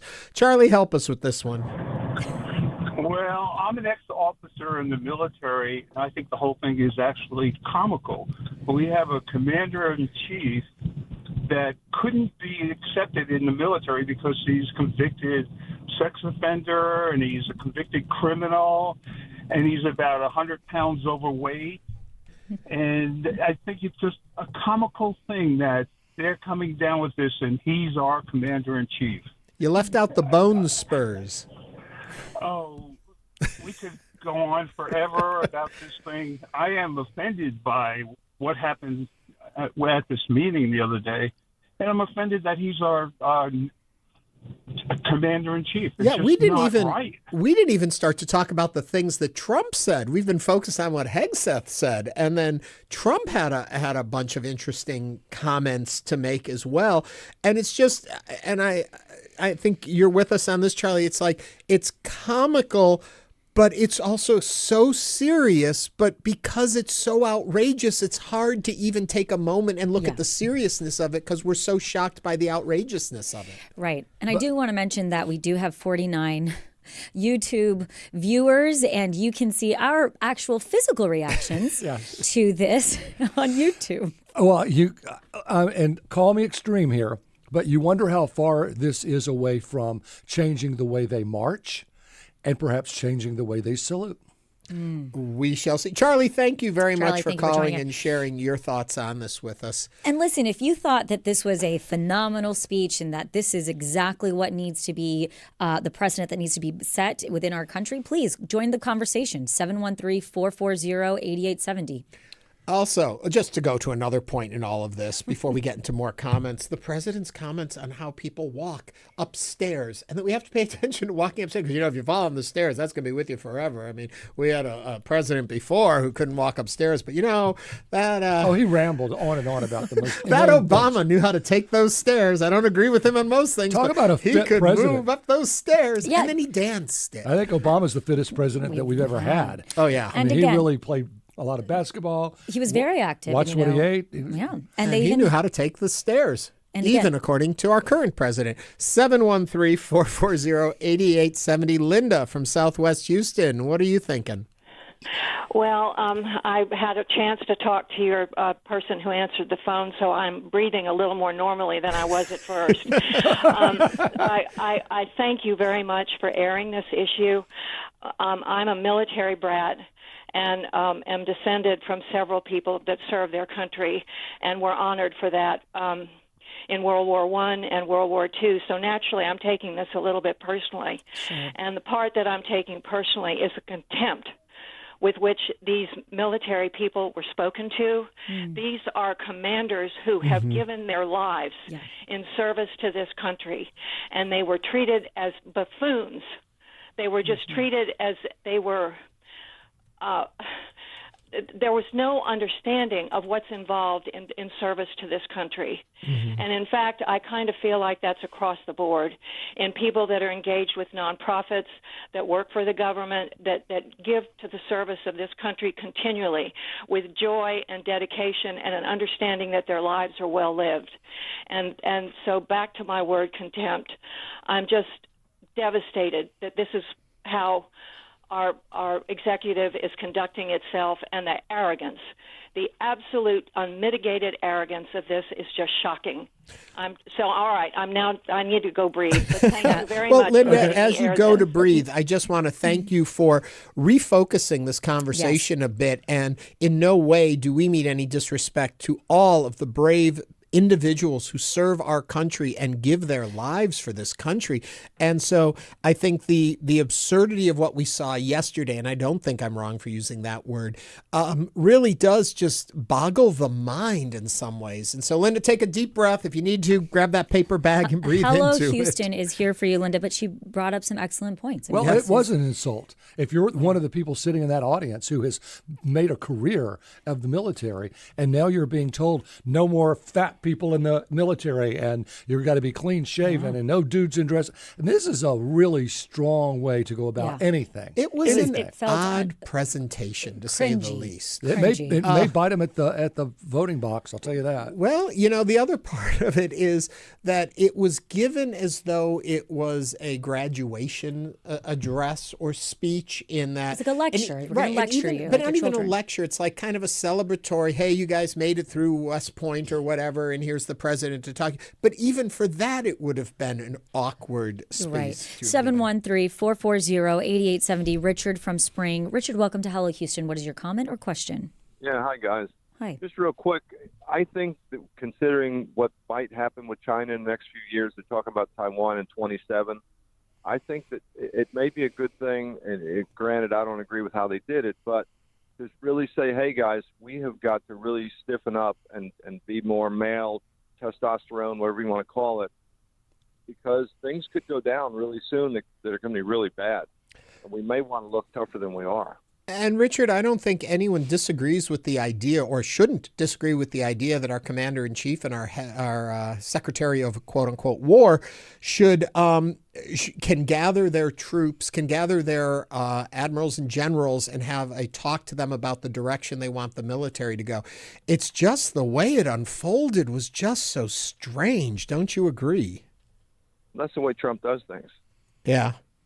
It's all theater. He wants to come down hard, and obviously all the people around him are going to, bow to him, and that's the way he does it. Mm-hmm. Yeah. Well, and then to have this mandate, if you don't agree, get out. Yeah. Just resign. Richard, thank you for calling. And we're going to go to Wayne from North Houston. Wayne, welcome to Hello Houston. What is your comment or question? My comment, I did 20 years of service to this country. It's nothing comical or funny. I lost a lot of friends in Afghanistan in the Gulf War. America should wake up, quit playing, letting this man knock this country down brick by brick. This is not a, what you want to call it, a red skeleton show, because I'm 65 now. And he was always talking about the flag and what he was discussing, and him and the young people was discussing. I don't care how fat or whatever size you are. If you took that oath to protect this country, you're a patriot. All these folks that's sitting around here, these people willing to lay their life down. I don't care if they had a beard like Santa Claus. We getting freedoms by folks performing in this service of willing to lay their life down for this country. And for them to be sitting up there laughing, playing with our, I liberated some countries, but what's taking place in America, I liberated some countries, was getting shot at. And these people sitting up here hollering about Trump. Trump is not acting like a commander-in-chief. At first I got mad because he called me a sucker and a loser because he didn't want to get his hair wet. When I was standing in mud up to my nose, couldn't breathe, and he worried about his hair. My thing is this here. America needs to wake up, letting this man knocked the fabric of this country down. I don't even call it theater because people's lives is on line. This man is blowing folks up in a boat, saying that people got drugs and fentanyl. The little speedboat, when they would have ran out of gas before they got to Cuba. Wayne, thank you for your service and for your comments today. If you're listening to this and you actually watched the speech yesterday, the two speeches yesterday, and you thought it was in line with where we should be going and the direction this country should be going and the rhetoric was appropriate, please give us a call. We would also like to hear from you too. Teresa is on the phone at 713-440-8870. Teresa, what's on your mind? Well, I'll try to make it brief. There was so much in the absurdity, the arrogance, the just the lack of focus. It was such a demeaning speech that I don't even want to begin to speak about that. But I can only assume that the speakers, Hegseth and Trump, were in some way appealing to their base or their supporters. So what really scares me, as much as the speeches themselves, is the fact that there are people out there to whom it would appeal. Yeah. And so I'm just left wondering about that. And that's all I have to offer. Teresa, thank you for that. It's the separation between when you're actually in office and making policy as opposed to like a campaign stump where you go out there and you're engaging your supporters in a certain way. I think we're losing sight of those two different things. And again, 713-440-8870. You're listening to Hello Houston. You can join the conversation. Pete from the Galleria is on the line. Pete, welcome to Hello Houston. What is your comment or question?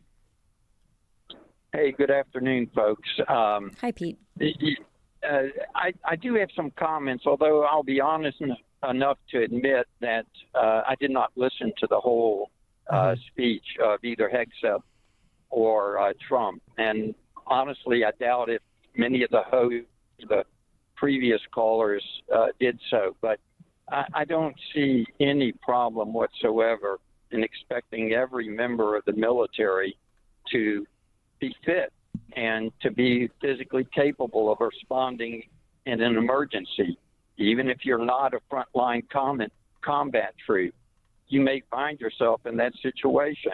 It's a vocation, it's a calling that really requires that.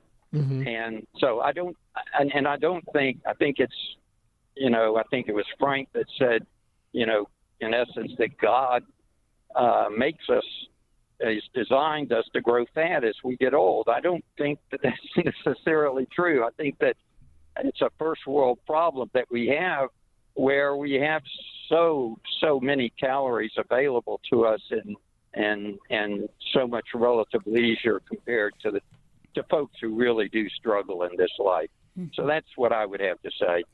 Thank you, Pete, for joining us on Hello Houston. I think that's what is so interesting, right, is that there are things that we can see and agree on and have some commonality, right? Mm-hmm. And it's like I was saying, I think that everybody wants, when we are looking at our soldiers, one, we have the utmost respect for them, and we want to make sure that we are setting them up for when they are going into combat, when they are going to serve our country, that they are prepared. And a lot of that is very physical. So as Pete was pointing out, I think that is a no-brainer. I think we can all get behind that. Right. The question becomes is how the president, and I know that we also had, we heard as well from Richard, who was saying, that's President Trump. He kind of does these types of things. That's his MO, kind of being out there and flashy and in your face.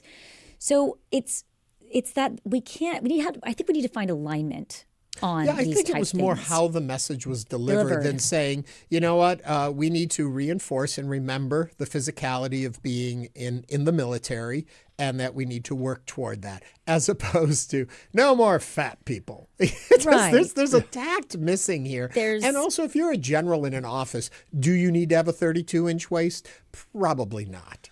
If you're sitting behind a desk and you are strategically strategizing how we move forward, it's different skills need different skill sets, and that's all I'm Well, saying. and after decades in the military, your knees give out, your back gives out. So being able to be as physically fit at age 55 or 60 as you were at 25, it's just very different, is my point. And it's hard. The older you get, the harder it gets. 713-440-8870. Mike is on the line from League City. Mike, what's on your mind? Hi, guys. I just want to say thank you for talking about this issue. I was in the Marine Corps for 5 years, and one of the things that everyone's forgetting about this is the language is directed at volunteers. Every single one of these generals, even though they're career military personnel, they are still volunteers that serve this country. And if you imagine being this hard on volunteers of any other nonprofit organization or any other NGO program, and basically coming down on people who are already volunteering their time away from their families, hardly watching their kids grow up sometimes, to come down on them this hard and say, do better. Ask any person that operates at a high level in the military, and they will tell you they're crunched for numbers to get candidates in the right roles, in the right positions. And so there's a difference. While I can agree with saying, hey, time to trim the fat, I understand that. But you need to make sure you curtail that message towards volunteers and lead with compassion. That's a very good point. Excellent. I didn't even think of that. Excellent. Because there are career generals that we're talking about, but no one has been conscripted in a long time in this country. The draft ended quite a while ago, and even those people, I wouldn't want to say they were not volunteers. Yes. They got sort of pulled into the Army at one point. But yeah, these people are volunteers, and they're volunteering and putting their lives on the line for us. And now we're going to get all tough with them. Right. Well, Mike, we're going to have to leave the conversation at that point. Thank you very much. Oh, wait, we got another call that just came. Boy, they come fast and furious. Yeah. And we're going to take this call. Mark is on the line. Mark, welcome to Hello Houston. Mark is from the East End. What is your comment or question? Hey, how are you all doing? Good. You have a great program, by the way. I just want to say that I thought the speech, I didn't watch all of Hegseth, but I did watch all of Trump's. I thought his speech was phenomenally embarrassing. This man represents our military and our country, and he made an absolute fool out of himself. He rambled. He talked nonsense. He went off against Joe Biden over and over again with the stupidest comments, and most of what he said, as usual, were lies. My father fought in World War II in the Pacific. My oldest brother, retired from the Army as a lieutenant colonel. He was so devastated by the speech. He watched the whole thing himself. He was so devastated by the stupidity and the arrogance and just the ignorance of what the man was saying. It was just embarrassing to us as a country. It was more embarrassing than the speech he gave at the United Nations. And that was, I thought, over the top. Mark, thank you for that. And thank you to your family for their service, Mark. We do appreciate it. And we didn't even get into the comments Trump made about using dangerous U.S. cities as training grounds for military. Another thing, so much to parse in that. We're not going to get to all of it today. And we will try to continue to bring, to cover as much as we possibly can on Hello Houston. And we want to thank all of our callers today. Hello Houston truly is where Houston talks. And although we don't all have the same perspective, we were all very respectful. And so we want to thank you for joining us and chatting about what's on your mind. Because we're the home of free speech around here. Amen. Yeah. And even though we were talking about cutting the fat, today is National Homemade Cookie Day. That's not going to help things. It's baklava day to me. Coming up on Hello Houston, we'll talk with a representative from the Foundation for Individual Rights and Expression about their fight to preserve the First Amendment rights. This is News 88.7. Stay with us.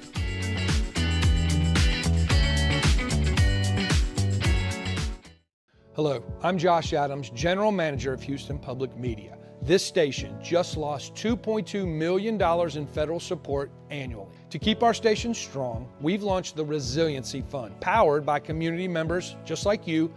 Your support will help bridge the funding gap and ensure these programs remain free and accessible to everyone. If public media and this station matter to you, now is the time to act. Support the Resiliency Fund today at houstonpublicmedia.org/donate. Life.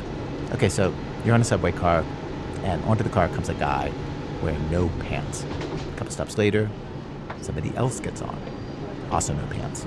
This keeps happening every few stops until the train has many, many people on it with no pants.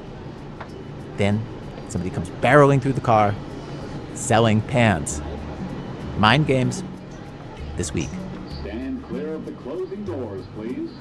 This is American Life coming up tonight at 9 p.m. Support comes from Berkman International, providing insights into workplace dynamics and individual needs to help organizations develop talent, improve communication, strengthen retention, and drive innovation. More at berkman.com/connect. Support comes from Carr, Riggs & Ingram, CPAs and Advisors, a top 25 nationally ranked full-service accounting and advisory firm offering tax, audit, accounting, consulting, and advisory services. Learn more at cricpa.com. Support comes from Moody Center for the Arts, presenting a site-specific dance performance inspired by their current exhibition, Biomorph, choreographed by visiting artist Gabrielle Lamb. Thursday, October 9th from 6 to 8 p.m. More at moody.rice.edu. Support for Houston Public Media comes from Theater Under the Stars, with a production of the Broadway musical comedy, the 25th Annual Putnam County Spelling Bee. On stage at the Hobby Center, October 21st through November 2nd. Tickets available at tuts.org.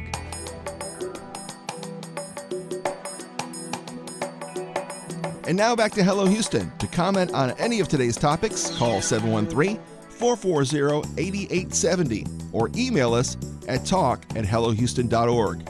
Now back to Ernie Manous, Celeste Diaz-Sherman, and Frank Billingsley. So we did just get this text from Javier in Cyprus. Quote, I think the Trump speech at Quantico was actually very useful. I'm glad the most powerful minds and actors in our military got to see firsthand how incompetent the president is.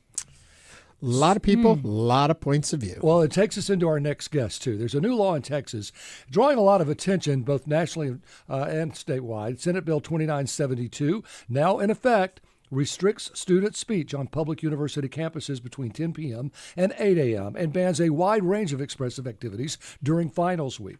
Critics say it's one of the most sweeping campus speech crackdowns in the country. And now the Foundation for Individual Rights and Expression, or FIRE, very clever, it's pushing back. We're joined today by J.T. Morris, the senior supervising attorney at FIRE. It's the organization leading the legal fight against the University of Texas system on behalf of student journalists, musicians, political organizers, and religious groups, all claiming their First Amendment rights are under threat. J.T., good to see you. Thank you for being here on Hello Houston. Yeah, appreciate y'all having me on. All right, well, let's get started. First of all, how do you view, I think I know how you view this bill. Can you give us some examples of where the First Amendment is being violated? Yeah, so Texas passed this bill this past session, and it's a response to the campus unrest that we saw unfold across the nation last year. But it sort of takes a sledgehammer to free speech on campus. What it does is it commands the state's public universities to prohibit nearly all expressive activity that the First Amendment protects, as you noted, from 10 p.m. to 8 a.m. every day. So you can imagine how much protected speech that inhibits. I mean, you're talking about wearing a political T-shirt at night. You might have a candlelight vigil, a morning prayer service, painting the sunrise in the morning, simply exchanging emails about a hot political debate late at night, as college students often do. And not only is it just overly broad, I think the real danger with it is it gives campus administrators a tool to go after speech and speakers they disfavor.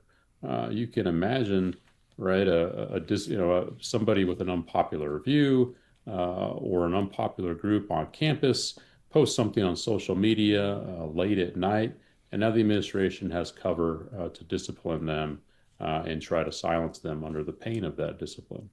TJ, help me with this here. So, to quote the First Amendment, Congress shall make no laws respecting an establishment of religion or prohibiting the free exercise thereof, or abridging the freedom of speech or of the press, or the right of the people peaceably to assemble and to petition the government for the redress of grievances.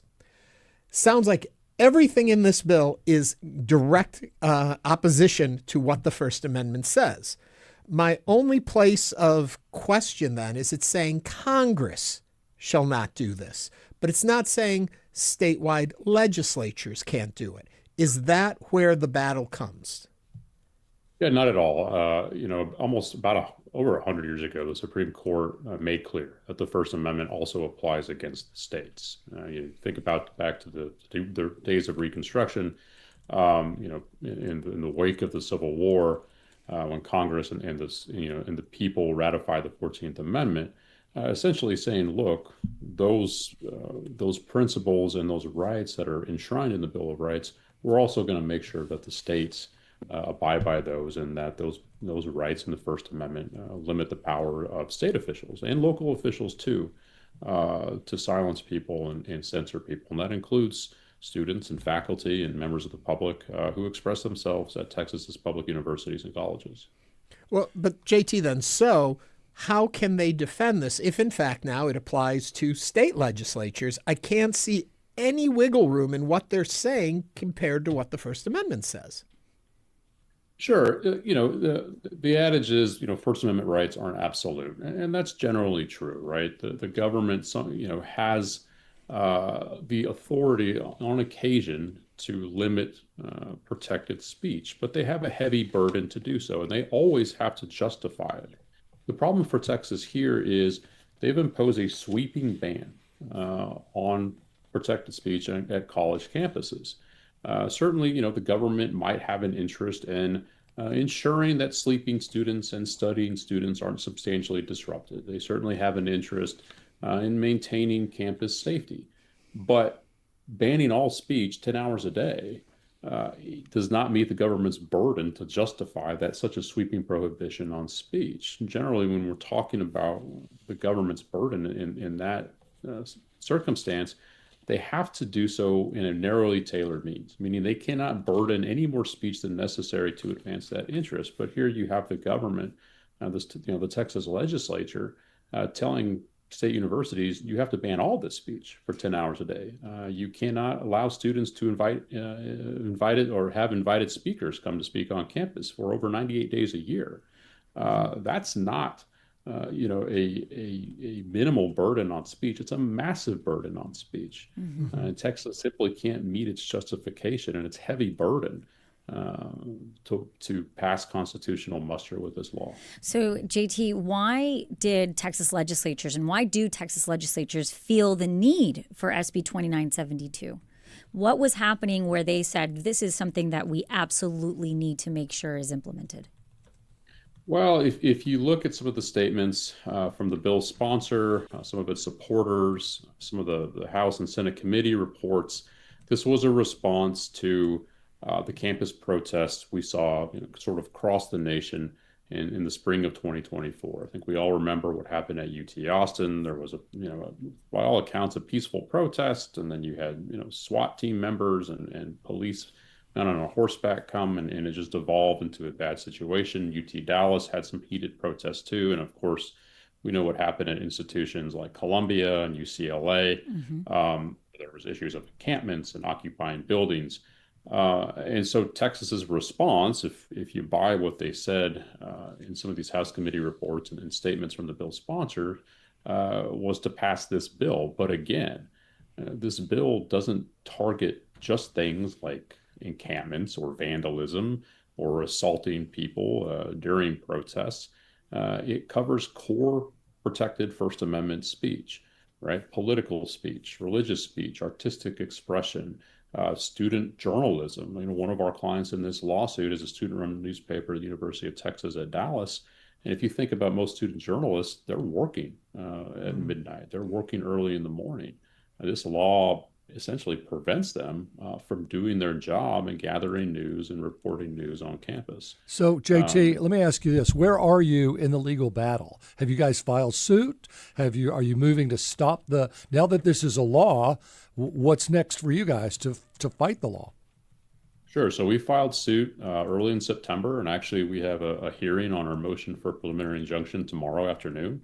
We're asking a federal district court to halt this law and prevent, our students who are at University of Texas at Dallas and University of Texas at Austin from having to worry about this law hanging over their head and chilling their protected expression. Well, I would think it's probably going to end up at the Supreme Court, don't you? Can't predict that. Hate predicting that. Not going to, read the tea leaves. I will tell you, I think the Supreme Court's prior decisions in this area make pretty clear what Texas is doing here violates the First Amendment. You think about one of the benchmark Supreme Court decisions from over 50 years ago, a decision called Healy v. James. Supreme Court struck down a public university's attempt to deny a student group its constitutional right to speak. And the Supreme Court said it didn't matter that the university was doing this in a climate of campus unrest, which is exactly what Texas is doing here, passing this bill in the wake of the climate of campus unrest, but doing so in a way that sweeps up so much protected speech. It just simply cannot pass First Amendment scrutiny. Yeah, so you may be right. What's already come down from the Supreme Court may kibosh this before it even has a chance to get there. It just seems so clear-cut that you just can't do this. Private universities wouldn't even dream of doing this. So for public universities to have to, because of this bill, I'm with Celeste. I don't even know why they came up with this. Let me argue the other side of it quickly, too. They're not saying you can't have any of this speech. They're saying just not during these hours. So in a sense, they're giving you the freedom of speech on campuses. It's just got to be within certain periods. Yeah, and my response to that, that's exactly backwards, right? The government doesn't give us rights. The Bill of Rights limits the government's ability to infringe on our rights, right?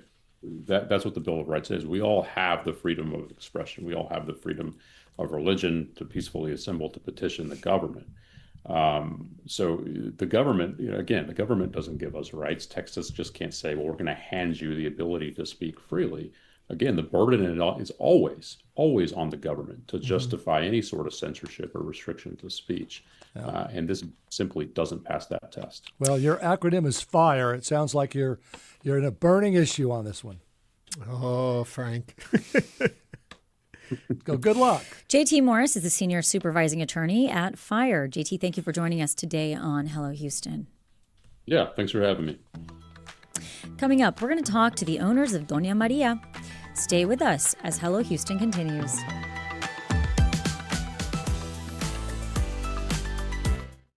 With federal funding cuts, Houston Public Media has lost $2.2 million annually. In response, we have launched the Resiliency Fund, an urgent initiative to protect the programs and services you rely on. That includes PBS Kids, that provides free educational programming to children and families across Greater Houston. Your support of the Resiliency Fund helps keep this vital service accessible to our community. Give now at houstonpublicmedia.org/donate. You can hear it tomorrow night at 8 p.m. I'm Jesse Thorne. You want some real, insightful conversations about where art comes from? Well, Bullseye has you covered, as long as you don't mind a little bit of ridiculousness. Y'all was like really judging me though. They sniffed it out. They sniffed out that I was weird. I was like, I don't know where I'm gonna sit, just like in the movies. Listen, learn, laugh. Bullseye from Maximum Fun and NPR.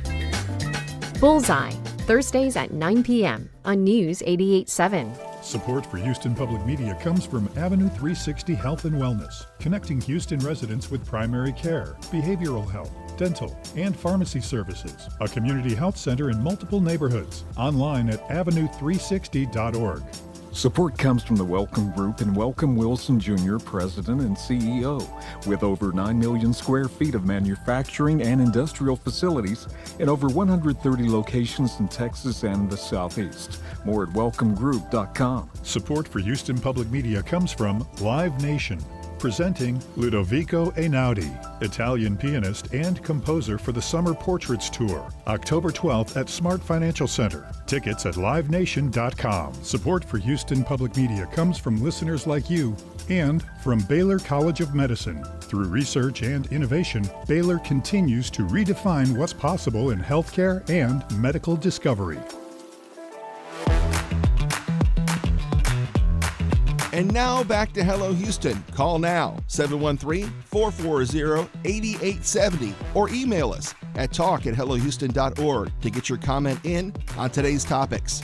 Here's Ernie Manous, Celeste Diaz-Sherman, and Frank Billingsley. National Hispanic Heritage Month is observed every year from September 15th to October 15th. Initially, it began as a week-long celebration in 1968 under President Lyndon Johnson, and it wasn't until 1988 that President Ronald Reagan extended the week-long celebration to a full 31 days, keeping the September 15th start date because it coincides with National Independence Day of Guatemala, Honduras, El Salvador, Nicaragua, and Costa Rica. Similarly, Mexico celebrates on the 16th, Chile on the 18th, and Belize on the 21st. In recognition of this months-long celebration, we're going to highlight a staple of Houston's East End, the Mexican restaurant Doña Maria. Known for their authentic dishes, friendly service, and welcoming atmosphere, the restaurant has been serving the community for nearly 40 years and is considered a long local gem by many Houstonians. So we're going to welcome the restaurant's owners, Juan and Anna Hernandez, today to Hello Houston. Welcome. Hello, hi. We're so happy to be here. And I tell you what, if you're not watching us on YouTube, I would definitely hop on because they have brought plenty for us to see and eat. And look at this it's top beautiful. that you're wearing. This embroidery is absolutely gorgeous. Thank you so much. It was actually a gift from my comadre, which is my daughter's mother-in-law, and we're just very, very close. And we were out shopping one day in San Antonio, and she says, "I'm going to get you this because I know it's going to look good on you." And I said, "Paula," and yeah. So take me back a little bit as we talk about Hispanic heritage and the significance and importance of sharing your culture with others through food and the celebration of it all. You know, it really starts at the root, way back to our parents and our grandparents. And they were great cooks. I mean, you give them salt, pepper, garlic, oregano, and that's it. That's all you need for authentic Mexican food, just to be honest with you. And they just passed it on to the rest of us. We Johnny and I don't know if I grew up in the Second Ward, East End area, all of my life, born and raised there. So I was in that Hispanic culture. I really believe that Spanish was my first language, to be honest with you, because we've been able to save it and go on with it. But anyway, we grew up there. We were around the Hispanic community, and go back to my roots. My mother and my father saw that there was a need to help the Hispanics, so my mother started her own little business. She was a notary. She was a florist, and then the Lorenzos came in. At Nympha, Mama Nympha, and she started her little pizza business at first, and her and my Uncle Tommy, her husband. So we all became really, really good friends, and we shared ideas, and we just kind of took it from there. But it was that Hispanic, that flavor that we wanted to get to be able to keep that Hispanic culture through food going. Yeah. And that's one of our biggest goals is we keep it real. I mean, all of my neighbors around me, they've got great taste, great flavor, but we try to keep it, salt, pepper, garlic, comino. But you folks weren't going to be restaurateurs. You both had different paths in your life, and you came to this later in life. Right. Tell us. Well, Anna used to do some catering at the house, and then when the restaurant came open, we got it. We had just retired. Yeah, I we just retired both from retired. teaching after 30 years, and he retired from serving the fire department after 35 years. So you launched a brand new career later in life. Yes, we did. Wow. We did. New venture. So talk to me about that pride of basically, in many ways, y'all are still serving our city as a teacher, educating our youth, and then you as a fireman. How is it now in this new phase of life, y'all are serving food to our community? Exactly. We served, like you said, the community. I taught for many years, and I loved what I did. And then once at that point when we retired, like I said, I used to cook and I used to cater, but I never had a business of my own. So they offered us this business, and we said, why not? We'll do it for 5 years. And the whole reasoning was that we really didn't know what we were going to do. We had just retired, and we thought, do we travel? Do we stay home? What do we do? And they offered us this. So it was like from one day to the other, it was ours. Would you recommend that for somebody? When you get to retire, I don't know. I don't know. If you know what? Some people say we're at the stage of our years where we're in our older years, But we're just in a different phase that we're trying something new at the age where we're at. What's been the biggest challenge? Because if you're catering, cooking at home, Saturday night's the place to be. That's one thing. But to really staff a restaurant and cook all day, every day, that's a lot. Well, on navigation, competition is good. I mean, we got 4 or 5 restaurants, Ninfa's, Tiempo, Doña Maria's, Villa Arcos, and Meridas, and then the firefighters cook down the street. And but it's good competition. Everybody's got their own customers. They pass by our restaurant and come back around, and they try it, and they love it, and they save money by coming to our restaurant. But your restaurant is more than just a restaurant. It's become a community hub. You are involved with having political representatives there to talk to people. It really is a community center in some ways. Yes, it is. Just this past Monday, we had an event there at the restaurant where the mayor came out to honor our fire chief, police chief, and our Homeland Security officer because they just completed 1 year anniversary. Mm-hmm. And we had a function there at the restaurant and it was packed. Yeah. And, people on social media and Facebook, they were over there, how come you didn't invite me? And didn't invite everybody. Wait, I don't see my invite. My invitation was lost, I know, in the somewhere. Do you have a particularly big nights? I mean, are like Monday nights for this, and Wednesdays for that, or? Yeah, we're only open from 8 to 2 in the afternoon. We don't do nights. I don't have a night shift, basically because we're retired, and the day shift is plenty. Challenges, as you asked before, there's always a challenge. Like you said, buying the product, going with the changes of the prices. If the chickens are not sick, the cows are sick, or if the cows are not sick, the pigs have a disease. And so it just goes up. And at one point here recently, it's like everybody got sick at the same time, or the produce were not coming out, and the prices went up on everything. So that's one of the biggest challenges, trying to keep up keep the price where you can come in and enjoy your meal and not have to hold on to a rail when we give you the bill so that you don't fall out. And that's one of our biggest challenges, is just to try to maintain a good income to cover the cost. And my staff, I've had my staff for a very long time. Most of them have been with me from the very beginning when we started. And but they're really, really good. They say, if you can't give me all of my paycheck today, I can wait till, but yeah, it's a challenge physically with us, like I said, because we have to do so much, even though we're just open for a few hours. Mentally, you have to be mentally ready to expect whatever comes in the door. And I pray every day, Lord, send the people that you want to be here, and the ones that you don't, drive them away, because I'm not send them to the other restaurants down the street. Send them over to my friends, my neighbors. But emotionally, there's people that come in. We have a funeral home across the street, and there's people that come in hurting after they've made their arrangements. So we just want to feed them a comfort food, but I also want to feed their souls. If they allow me, I will just try to give them a word of encouragement and maybe just say a little prayer or whatever, because my mother always said, and his mom too, always put God first in everything that you do. And if it wasn't for that, I don't think we would be able to still be together. Oh, I know Juan. I agree with you there. Yeah. But so it's a place of, like you said, comfort food and just comforting. Try to comfort the soul and the people. That You said 8 a.m. Do you have breakfast, or is it just lunch? We have breakfast and lunch 8 to 2. You come in the morning at 8, I'll give you mole. Okay. If you want it. Well, that's exactly. Judy Kraft says, I'm very fond of their mole enchiladas and their Lenten specials. Yes, we do. For Lent, we do the salmon and shrimp patties and the lentil beans. Do you give a senior discount? Do I have a senior discount? No, I want one. I'm afraid not. Top price. We don't give a fireman discount, and that's not good. Talk a little bit about keeping tradition alive in the recipes and the battle between how much do you go authentic and how much do you go with the shifting, changing market and what they want to eat.